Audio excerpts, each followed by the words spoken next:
Greetings from the National Archives flagship building in Washington, D.C., which sits on the ancestral lands of the Nacotchtank peoples. I'm David Ferriero, Archivist of the United States, and it's my pleasure to welcome you to today's conversation with Neil Thompson about his new book, The First Kennedys, which tells the story of Patrick and Bridget, who left Ireland following the Great Famine and launched the Kennedy Dynasty in America. Before we begin, I'd like to tell you about two programs coming up this month on our YouTube channel. On Monday, March 7th at 1 p.m., Megan Kate Nelson will discuss her new book, Saving Yellowstone, which gives the fascinating and complex historical context behind the national park's establishment 150 years ago this month. And on Tuesday, March 8th at 1 p.m., Mary Sarah Bilder will speak on her recent book, Female Genius. Bilder introduces us to Eliza Harriet Barons O'Connor, a path-breaking female educator in the 1780s. She argued that women had equal capacity and deserved an equal education and political representation, and her University of Pennsylvania lecture was attended by George Washington. President John Fitzgerald Kennedy became the first United States president to address the Irish Parliament when he visited that country in June 1963. He declared that no country contributed more to building my own than your sons and daughters. They came to our shores in a mixture of hope and agony, and I would not underrate the difficulties of their course once they arrived in the United States. 115 years before this historic visit, President Kennedy's own great-grandparents had left Ireland for America in hopes of a better life. They endured hardships in Boston, their new home, but established a place for themselves and their children. Their oldest son, Patrick Joseph, became the first American Kennedy elected to public office and set the family on a path culminating in the presidency. The John F. Kennedy Presidential Library, part of the National Archives, holds numerous records of the Kennedy family, including the personal papers of Patrick J. Kennedy, JFK's grandfather. Our guest author today, Neil Thompson, made extensive use of these recently opened papers and other documentary resources in the library. We all look forward to hearing the story of the Kennedy family that he has put together. Neil Thompson is the author of 5 highly acclaimed books, including A Curious Man, Driving with the Devil, and Kickflip Boys. A former newspaper reporter, he has written for the New York Times, the Washington Post, Esquire, Vanity Fair, and the Wall Street Journal. Joining the author in conversation is Neil Bascom, a national award-winning and New York Times best-selling author of a number of books focused on inspiring stories of adventure and achievement. His work has been translated into 15 languages, featured in several documentaries, and optioned for major film and television projects. Now let's hear from Neil Thompson and Neil Bascom. Thank you for joining us today.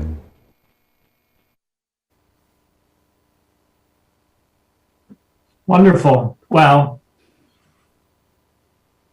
I'm here, Neil Bascom here, to speak with Neil Thompson, the two Neils this evening, this afternoon, about Neil's new book, The First Kennedys. And Neil, I just want to sort of start off this conversation. I do want it to be as much a conversation as we can make it.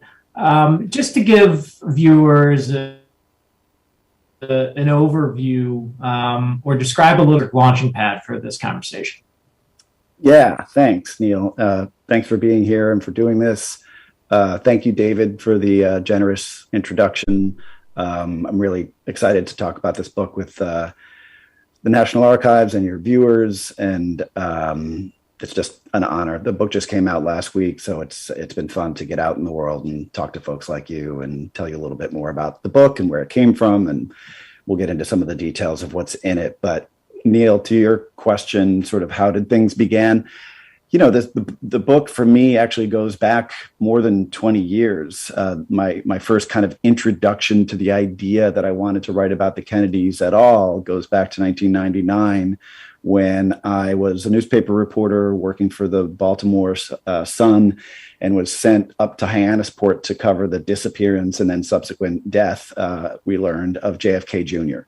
It was that summer of 99. I was part of the sort of hordes of reporters stalking that town and hanging out outside the Kennedy compound there, and came away from that experience sort of awed by our ongoing passion for and love for the Kennedy family in general. There was so much heartache after John Jr. died. When they found his body, I was actually at a bar interviewing the bartender who had given me a Jameson. So I'm sipping my Jamesons, and we learned that they found the plane, the wreckage, and the bodies. And she starts crying to me and says she feels like she lost a family member. And I think a lot of people felt that way after he died. And so that incident, which was followed by my drive back home to Baltimore through New Jersey, which is where I'm from. And I came within 2 miles that day of the cemetery where my grandparents are born, my Irish immigrant grandparents named Patrick and Bridget. And so somewhere in there, something got tripped. I'm half Irish. I was raised Catholic. I spent 16 years in Catholic schools, but I never really thought about the Kennedys or my Irish heritage or any of that until after that incident. So over the next few years, I got more interested in Irish history, read a little bit more about the Kennedys. I traveled to Ireland and started thinking about this book, but I could never find a way in. I felt like so much has been written about the Kennedys. Every angle must have been covered, and I couldn't figure out what new story there was to tell. But along the way, my Irish immigrant grandmother, Bridget, sort of kept speaking to me like there's a story here. Her experience on my side was not all that dissimilar from Bridgette Kennedy's experience when she came to America and worked as a maid, separated by 70 years. Anyway, I'll jump forward a little bit, probably 2016, 2017, as we started to have some new and different conversations about immigration in America at that time. I realized we still haven't resolved this question of whether we are a nation of immigrants or whether we have mixed feelings about that, like some people certainly do. And so that renewed my interest in this book. And it coincided with, David mentioned the PJ Kennedy papers at the JFK Library. It coincided with my discovery that they existed, that the library was processing those papers, that they might be open to researchers soon.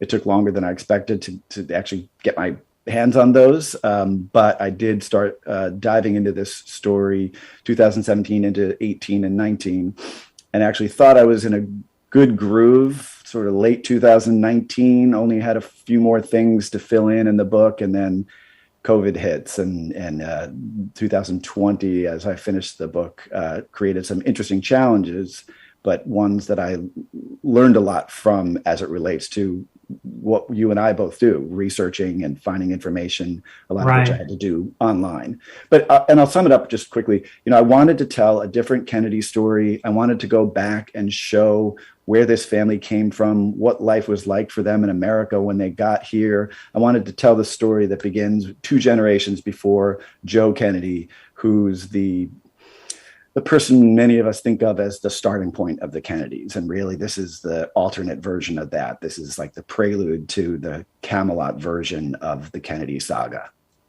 Right. Yeah. I mean, I was envious in a way as a fellow nonfiction narrative writer that you found this incredibly inspiring story and heart-wrenching story, particularly starting with Bridget and her experiences that forced her to leave Ireland, her experiences about crossing to Boston.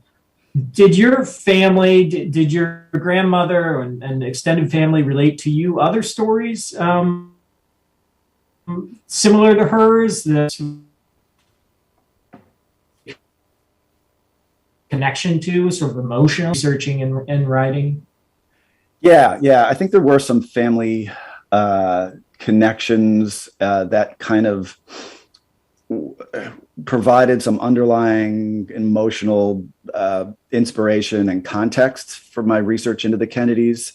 I describe in a couple moments in the book a little bit of my Irish background. My grandparents were Bridget and Patrick, who came over from Ireland. The Kennedys were Bridget and Patrick, who came 70 years prior to that. And in fact, earlier in my research, I thought maybe there's a personal story here. Maybe I explore my own Irish roots and my family's heritage and sort of tie it into the Kennedys somehow. And it just never felt quite right. I really just wanted to bring to life those early Kennedys, but do so in a way that kept my own family in mind.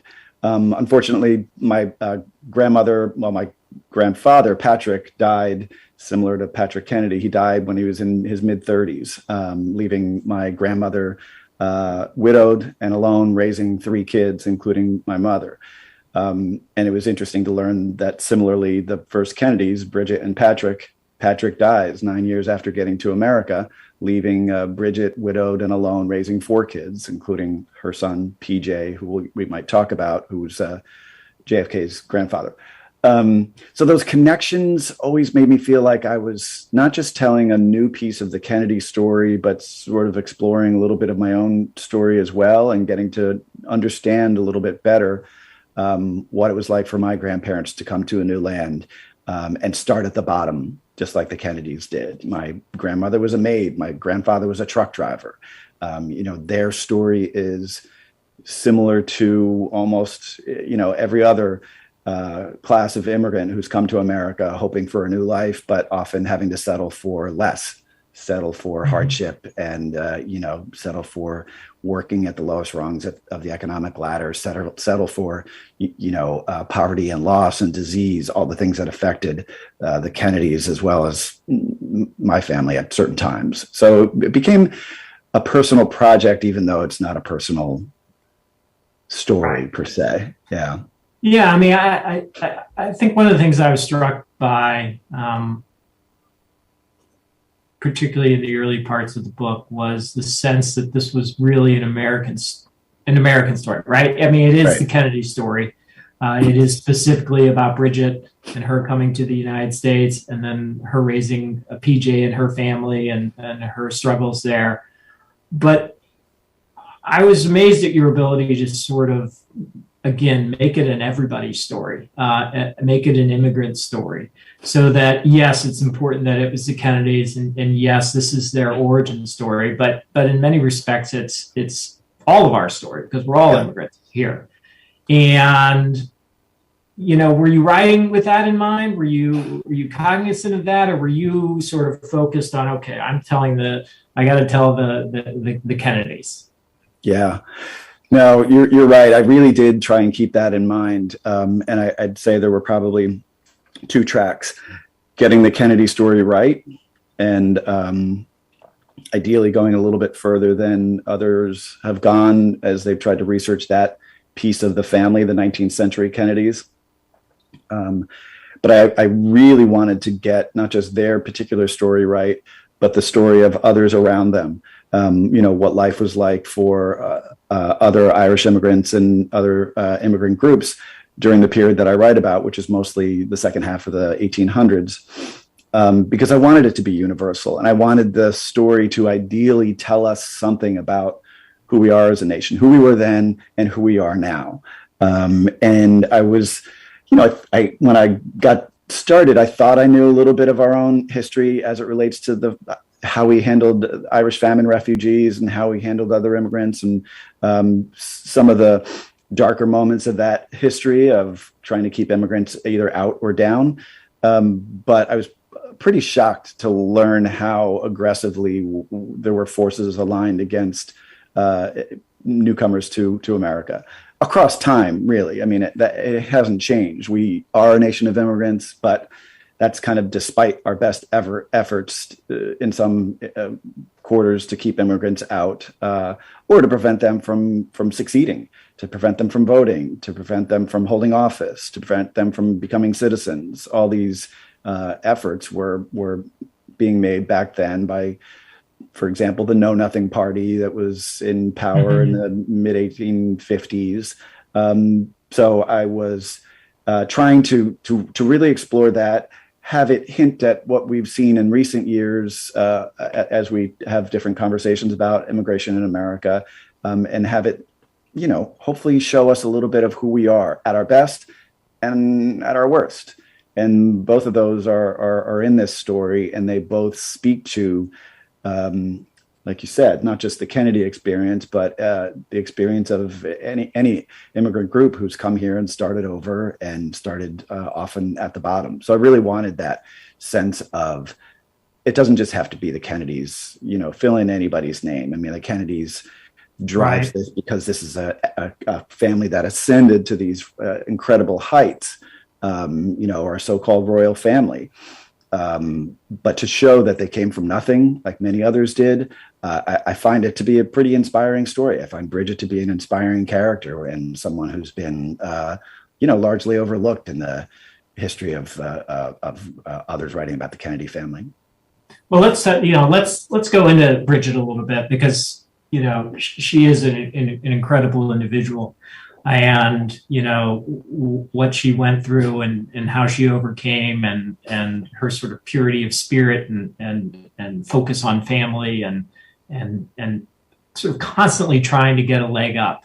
I was particularly sort of impressed by the sort of peripatetic journeys that she would make across East Boston from one house to another, just trying to get just an inch above where she was before, and just sort of almost leapfrogging her way up the American ladder, as it were. So talk to me a little bit about what made Bridget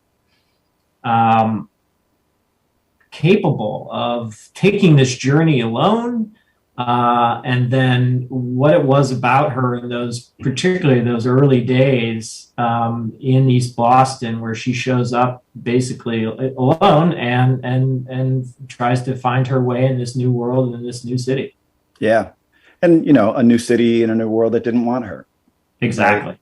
Yes. So there were just so many challenges to her escape from Ireland and starting her new life in Boston. It's amazing that she made it at all. And I describe in the book how there were so many points along the way where she easily could have lost it all, lost her kids, that family could have easily gone away.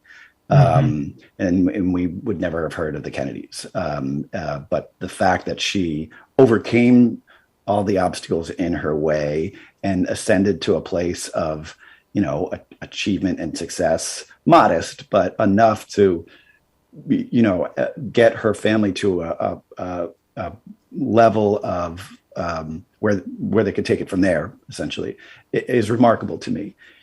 The framework is, she leaves her farm in County Wexford in the late 1840s, like millions or almost 2 million Irish did between the 40s and 50s, gets on a ship, probably alone, like many women did. I found it remarkable to learn that more Irish women than Irish men came to America during that period of emigration from Ireland.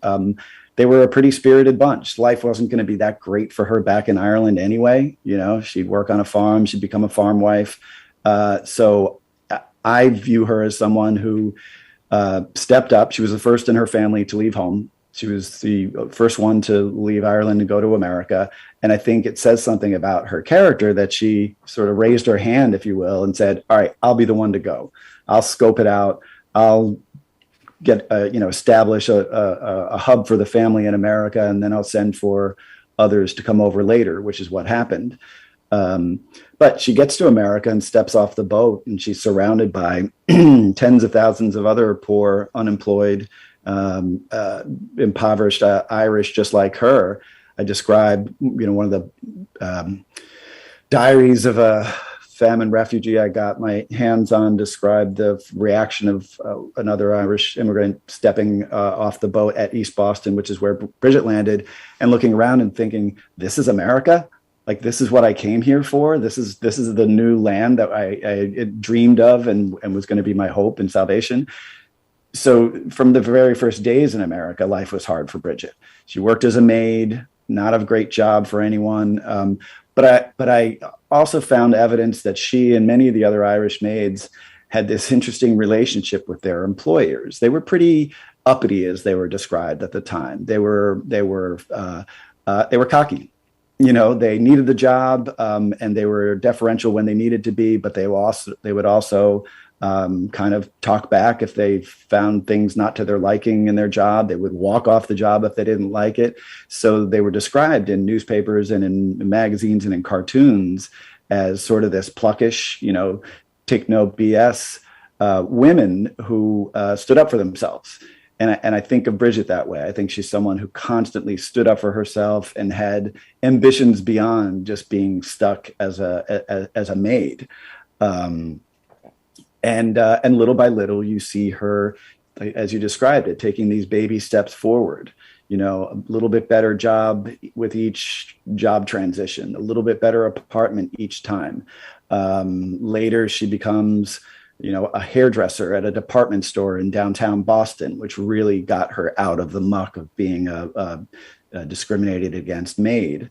But with each step or two forward, there's always a step back. She loses her first son, John Kennedy, dies at just 20 months. A couple of years later, she loses her husband to consumption or tuberculosis. So, and Patrick dies when they have just welcomed into the world their fifth child, their second son, PJ. So Bridget's left with this infant son and three daughters and no husband. And so she kept getting pushed back, and then she would push forward again. I think she's a remarkable character. She's tenacious and had sort of a vision for what she wanted to accomplish in America, I think. And I think in time she got there, or got far enough along to feel like, okay, I established a place for my family here in America, and she saw the early successes of her kids, and that was a lot. Yeah, I mean, I recall reading, when she's having all these children and then Patrick dies, and just thinking, what is going to happen to her now? And yet the death of her husband, Patrick, is in some ways the sort of leaping off point where she becomes an entrepreneur, and she, decides or realizes that, my husband's not going to be the one who is going to help me establish this beachhead for my family. I'm going to have to be that beachhead. And so, she makes this leap into starting her own store, which, sounds sort of trivial and small, a sort of corner bodega as we have in New York City or elsewhere. But that was a huge moment for her, to sort of, rule her own domain. And you made this point really well, how even as she's beginning to sort of triumph in this world that doesn't want her, that is pushing back and doing everything in its power to sort of keep the Irish out, she's also fighting the other legion of sexism. And so every reference to her in all the directories is the, widow Kennedy. And you keep making that point, and it really sort of worked really, really well. I thought, I'll call it a device because I'm a writer, but it was, it's true, and it really worked. Talk to me a little bit about, before we sort of go into that, talk a little bit more about this anti-Irish sentiment and all the laws and power structures that were pushing it back against these quote unquote dirty immigrants. No Irish need apply. I mean, the echoes to today are on every level. And so I felt like, sometimes I was reading a newspaper report that I, just picked up at the corner newsstand, just the way that they were talking about immigrants, what they were doing to keep them from voting, to various other things, trying to keep, the current power structure in place. And so talk to us about the know nothings and other things that Bridget was fighting. Yeah, some of those anti-immigrant, anti-Irish sentiments.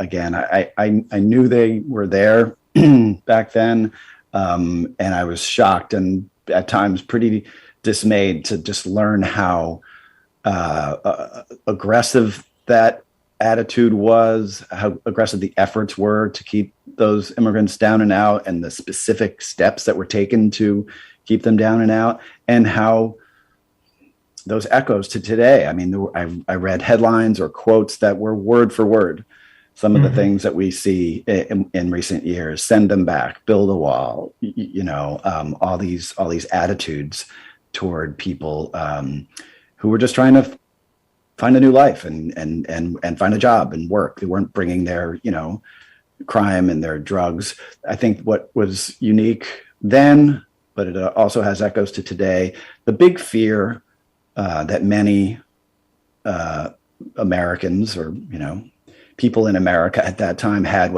as it relates to the Irish, was their religion. We were a very Protestant country. Bridget and Patrick end up in Boston, which was a very Protestant, Brahmin, blue-bloodish city. And what people feared more than anything was Catholicism or papism, these papists and their freaky religion. That's what a lot of the forces that we're talking about here were trying to keep out or down. So, examples that I came across, efforts to prevent any kind of Catholicism in the schools. They taught religion, but they taught the Protestant version of certain prayers and the Protestant Bible.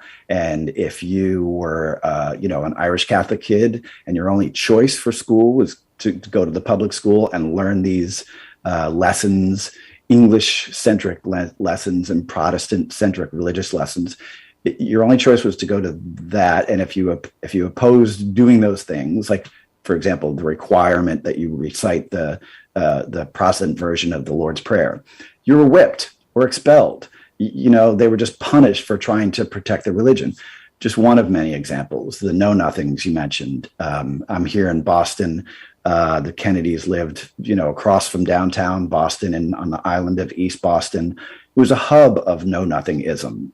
These nativist political parties that came into power and prominence and popularity, huge popularity in the mid-1850s. The American Party, the Native American Party, they were all kind of lumped together as the know-nothings, as our viewers might know.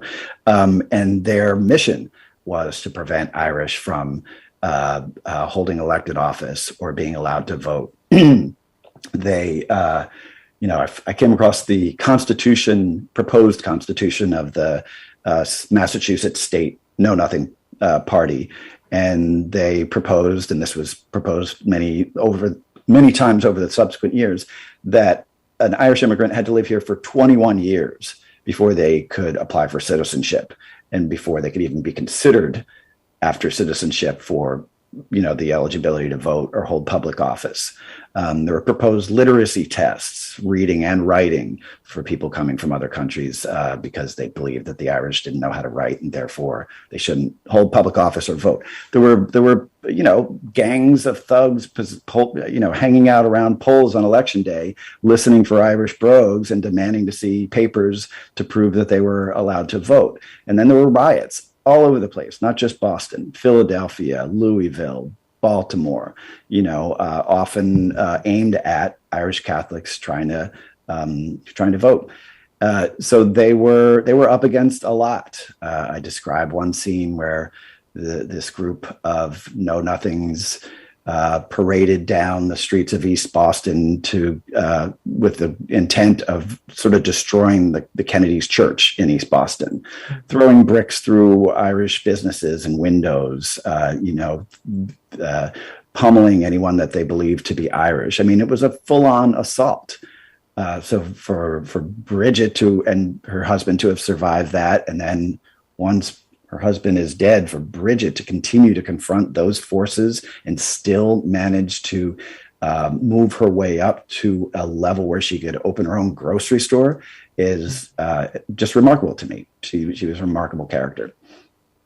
Yeah, I mean, that's a good transition point because, as the book is structured, it's sort of two people's story, right? It's the story of Bridget, and then it's the story of her son, PJ, and his sort of rags to riches rise and sort of evolution into the power structure of Boston, which really was the point where that allowed the Kennedys to become the Kennedys that we know today, become the first family. But before we go there, I'd like to talk about the research here, and maybe this is again because I'm interested in it, and the writing of the story, because no one's ventured to do this book before, and it's very likely not because someone hadn't thought of it, or Right. to have done biographies of the Kennedys. There seemed to have been a lot of challenges in terms of the research of this, and I'm just I sort of bowing down a little bit to your persistence in following these sources and getting to the root of the story of Bridget and PJ. So maybe talk to us about how the National Archives or other archives were a launching point for you.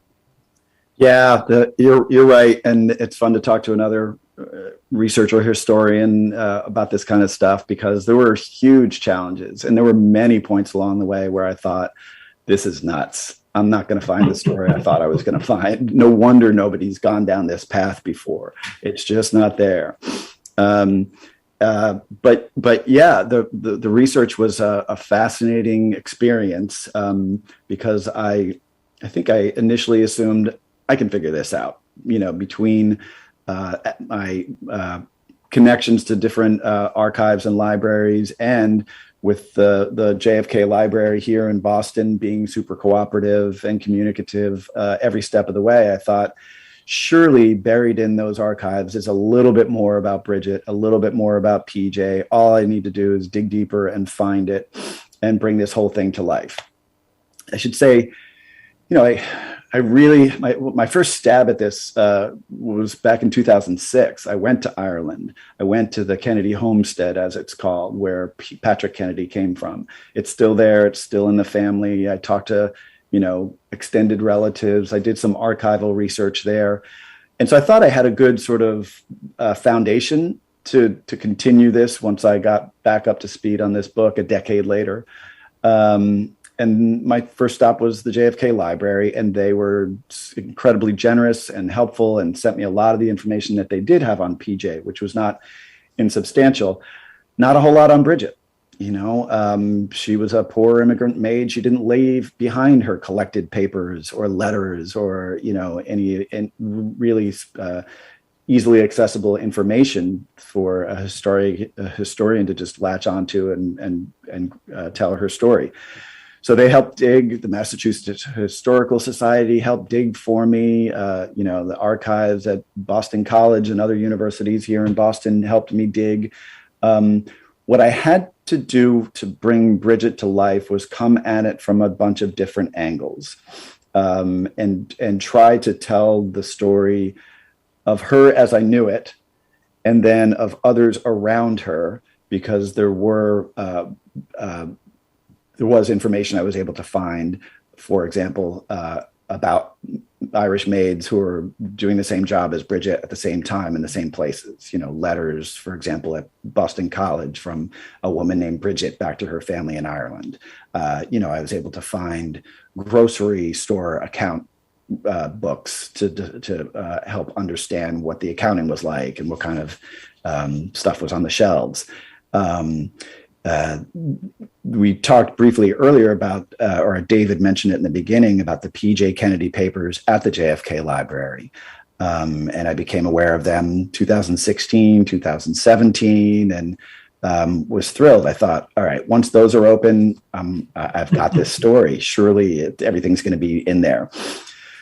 And I was in touch with the archive folks at the JFK Library regularly. Every 6 months, I'd say, hey, when are those going to be open to the public? How far along are we? And, they're short-staffed, overworked. They've got a lot of people like me and you coming to them every day saying, can you help me with my book?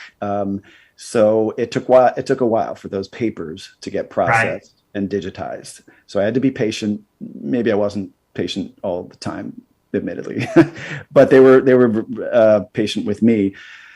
Then they finally started processing them and said, we're on a path now. It's in our budget. We're taking the first steps to get things going. And then they started the actual digitization. And then COVID hits.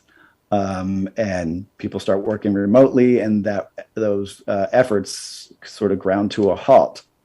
So I was already pretty far along in the research. I was terrified that I wasn't going to be able to access those papers in time. To their huge credit, the head archivist and the other woman who was doing the processing of those papers made it a priority. And I got this like Christmas Day email one day. Hey, we processed the first 2/3. I think it was a couple hundred pages, and here they are. They just made them available online and sent me the link. I can't remember if they sent me the digital documents directly, but it was Christmas. It was awesome. These were letters that PJ Kennedy had written throughout the course of his career from late 1800s into the early 1900s. And they helped me describe who PJ was, this generous, empathetic guy who was focused on helping his community, on helping others, helping new immigrants to America find a job or a place to live. This was all as it related to his role as a politician, or later in his life, just sort of a helper, backroom sort of ward boss, as he was described, but someone who helped others. And what those papers and that bit of research helped as it relates to Bridget was I could trace back these traits in PJ and how he conducted himself in business back to his mother, and show that these were things that she valued as well.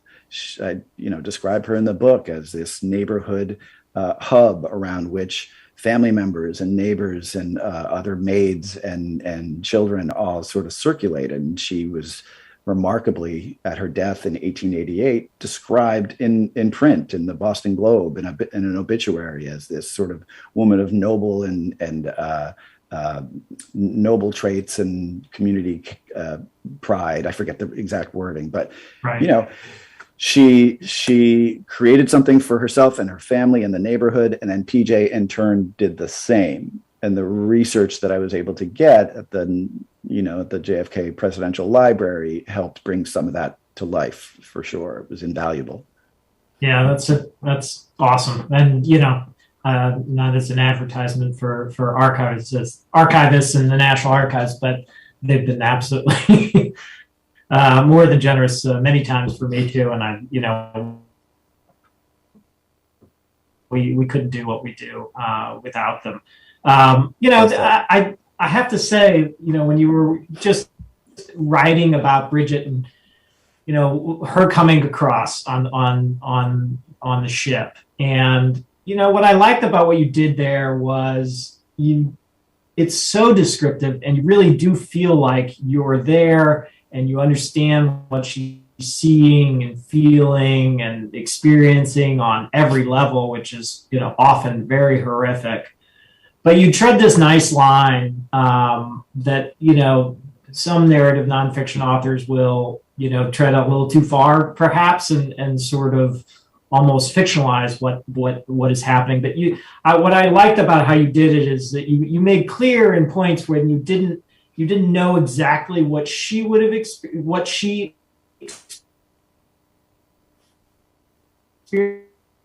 because you weren't on that boat and she didn't leave a letter. You had assembled all these other sources and all these other experiences of young women who had come across that it felt very, very authentic to me. And I knew when I was reading what's the history of these ships and these experiences of the young maids, and then what was Bridget's specific experience. And I just want to say, again, how nicely you did that. Just talking about the writing a little bit, because I think I'm curious. It felt very contemporary to me. The writing did. I noted in particular and correct me if I'm wrong here, but even your prologue was written in present tense, which I found, am I right? Which I thought was a really interesting choice. And the second thing I will reference is is, you make contemporary allusions. For instance, you call Liverpool like Mordor from J.R. Tolkien's books. And you quote modern writers, modern refugees. You quote Obama experiencing the what their experience as immigrants were, or the like. And why'd you make that choice? What was the sort of?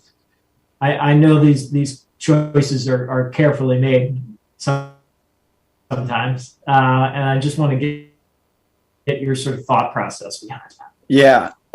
They're all great observations, because there was definitely an intent there to bring in some contemporary voices and sensibilities, because I wanted this story to tie into what has been happening more recently. And so, to your point, section breaks in the book, I have quotes from other authors talking about the immigrant experience via Tan Nguyen, and you mentioned the Obama quote saying, in no other country is a story like mine even possible.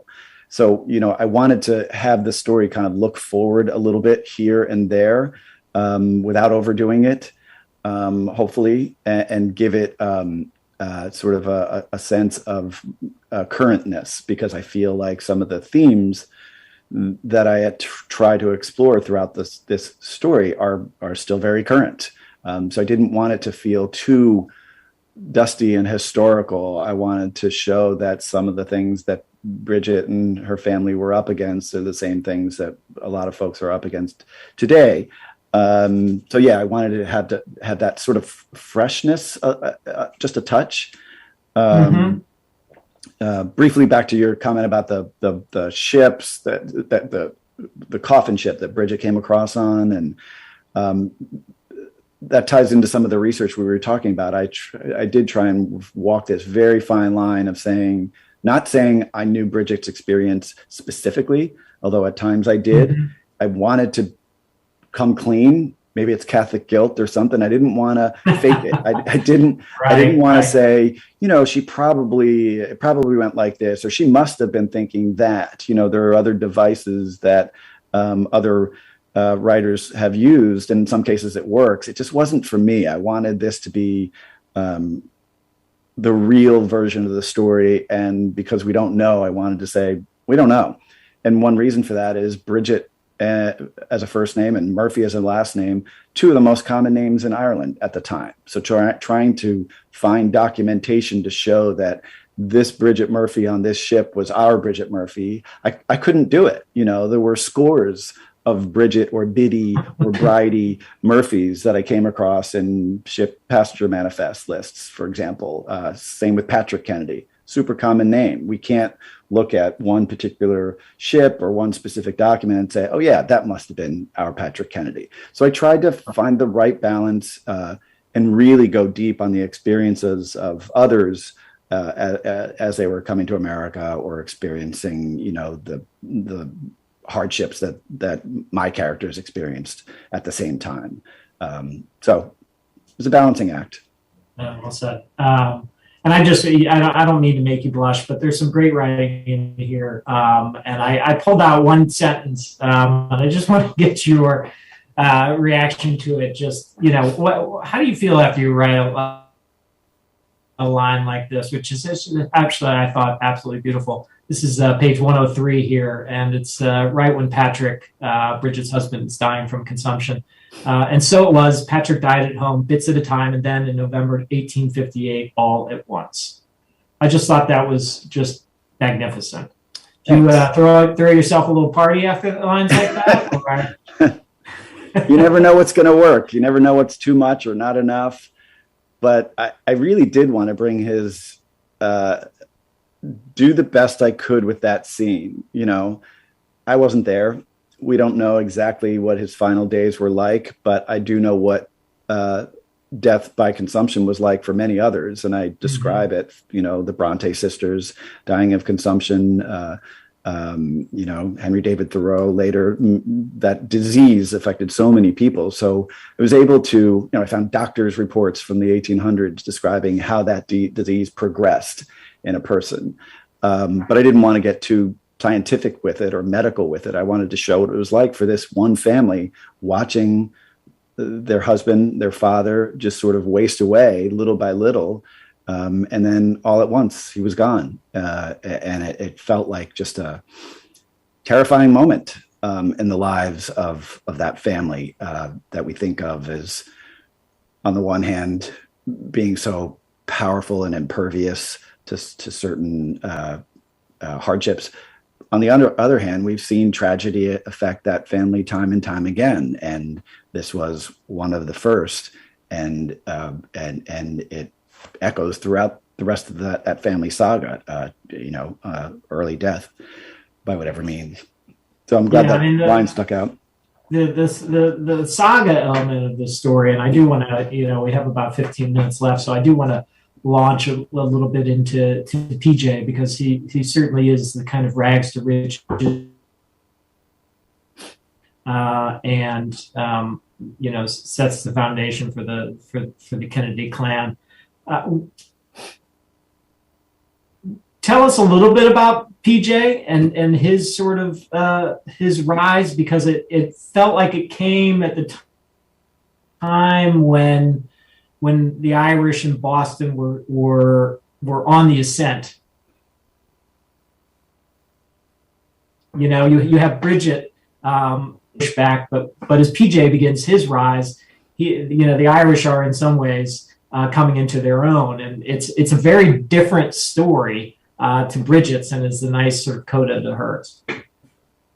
Yeah, it was interesting to.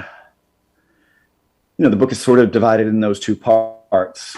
Bridgette's coming to America in her early years, trying to make it, opening her own grocery store, finally getting to a position of success and independence, and handing off to her children, in this case PJ, whatever she was able to learn and hand off to them.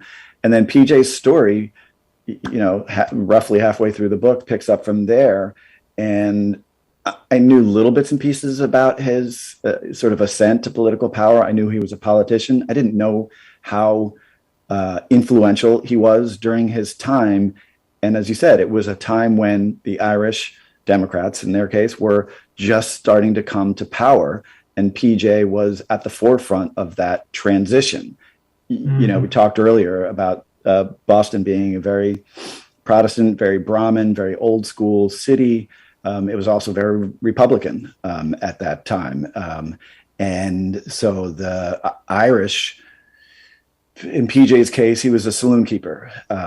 He opened a saloon in South Boston and was fairly successful there, opened another one in East Boston, and then over time opened a handful of others. And that sort of got him to a level of not just success financially, but he was interacting with a lot of the other politicians of the day who would come to his pub, who would get to know him. He'd serve them beers. And little by little, he got pulled into Irish Democratic politics.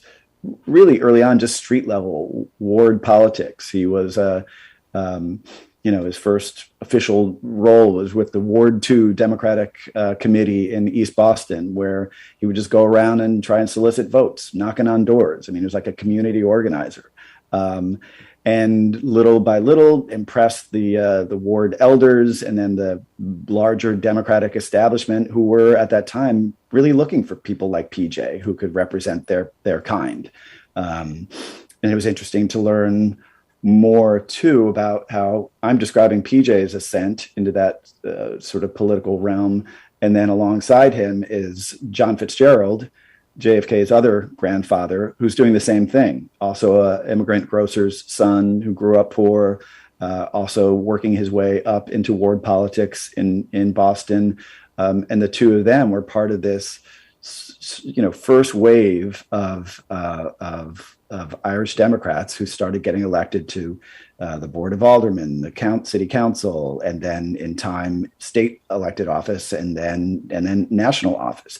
It just didn't happen for decades, and it's really only in the 1880s, PJ runs for, he actually leaps ahead and ends up running for the state house, for state representative in Massachusetts, sort of 7 terms in a row as either a representative or senator. John Fitzgerald, same deal, runs for state office. He's a state senator and then later becomes a congressman.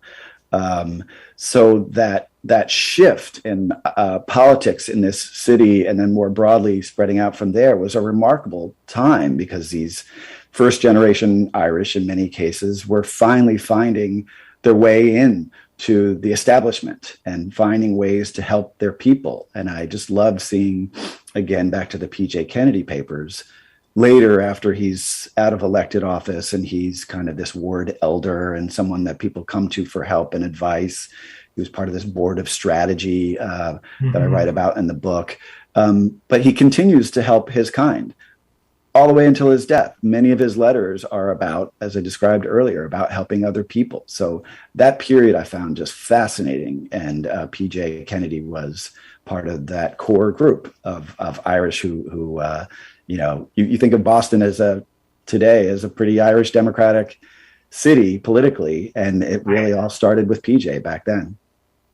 Yeah, I mean, he's a very laudable character. I mean, he seems almost like a foil to his son, Joe, in right. some respects. I imagine we could debate that.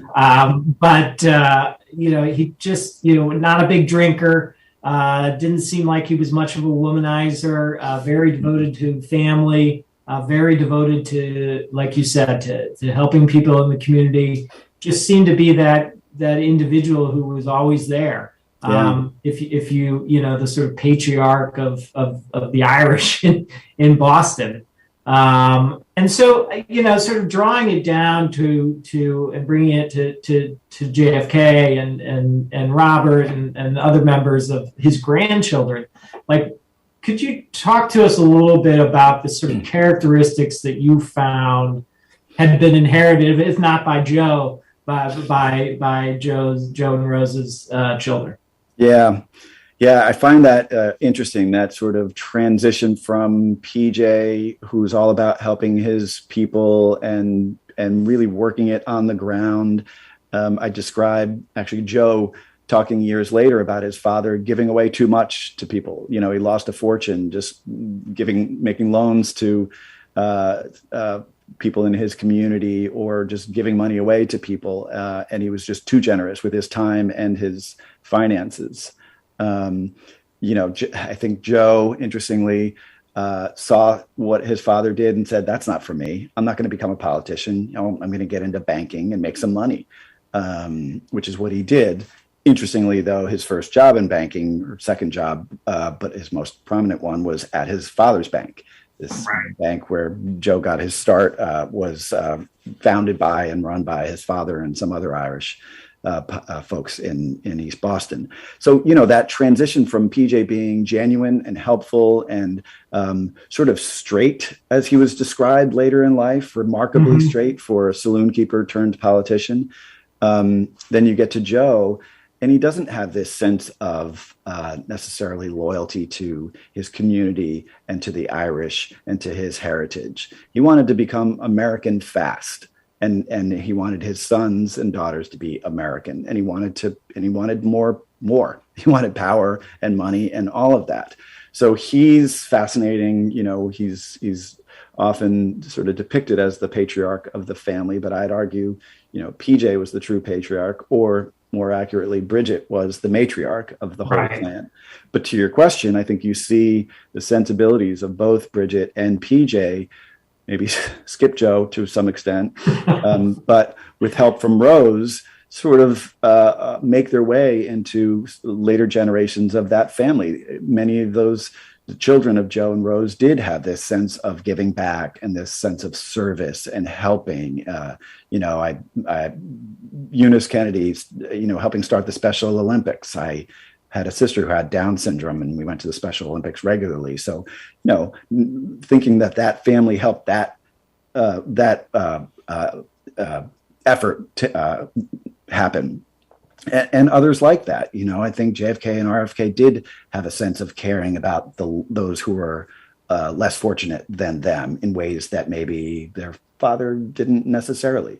So quickly, among the traits I saw were like, empathy, sense of community, sense of helping others, at the same time as ambition and tenacity and grit and resilience. I think you see that transfer from Bridget to PJ to Joe and Rose's kids for sure. Right. Just a question from the audience here today. Can you talk to us about research or what you learned about the early history of the Fitzgerald family? Yeah, I didn't go back as far with the Fitzgeralds. In part, I felt like Doris Kearns Goodwin did an amazing job in the Kennedys and Fitzgerald's book. A lot of that focus on the Irish immigrant Fitzgeralds and their early days in Boston. I didn't want to cover that same ground. I was hoping to find a new angle to the story, but I did do some research starting with John Fitzgerald's political ascent and learned a lot about the relationship between Fitzgerald and PJ Kennedy. They didn't like each other. They were contemporaries. They came up the same. In the book, I described they should have been soulmates. American-born kids of Irish immigrants. Parents were grocers who also sold liquor on the side. They both come up through the ranks of Irish democratic politics. They both vacationed together at Orchard Beach in Maine, which is where Joe and Rose first met and eventually fell in love.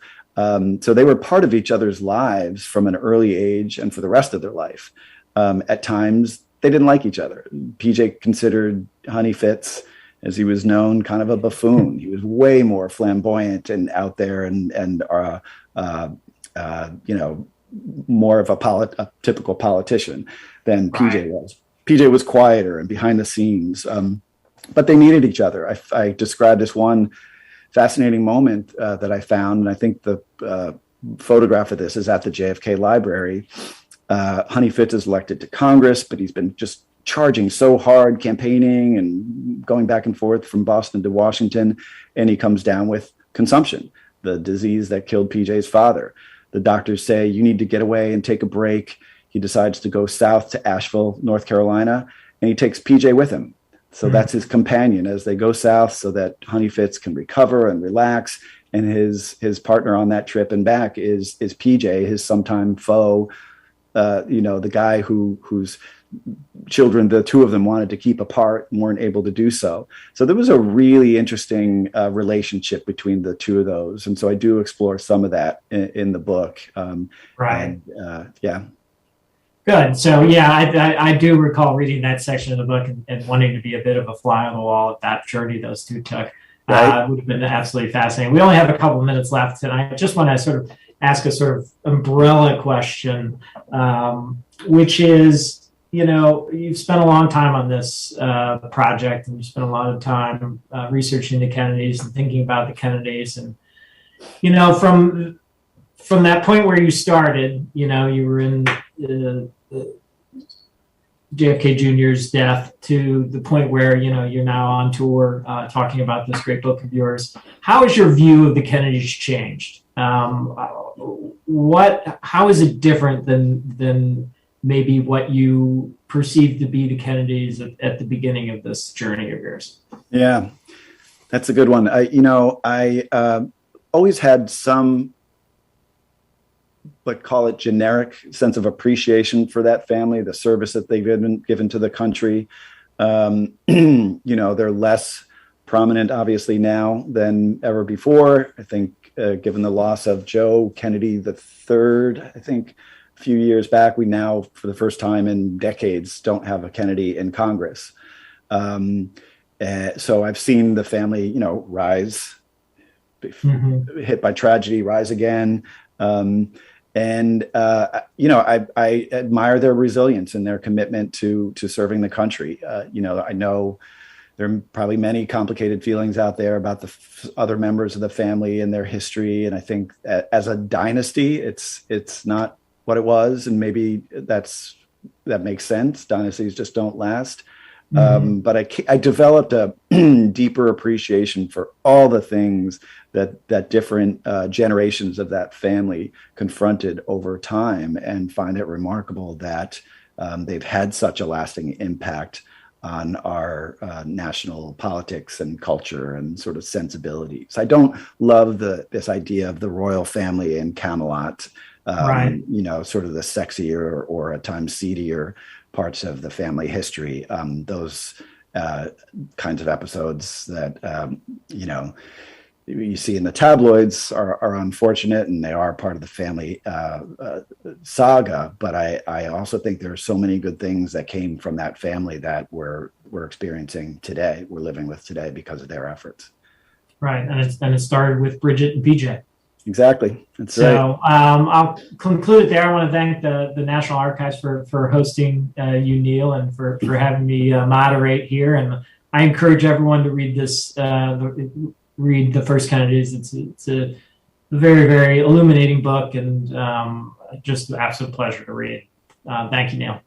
Neil, thanks so much for doing this. Really enjoyed talking with you, and thanks to everyone who joined us, and big thanks to the National Archives for doing this. Wonderful.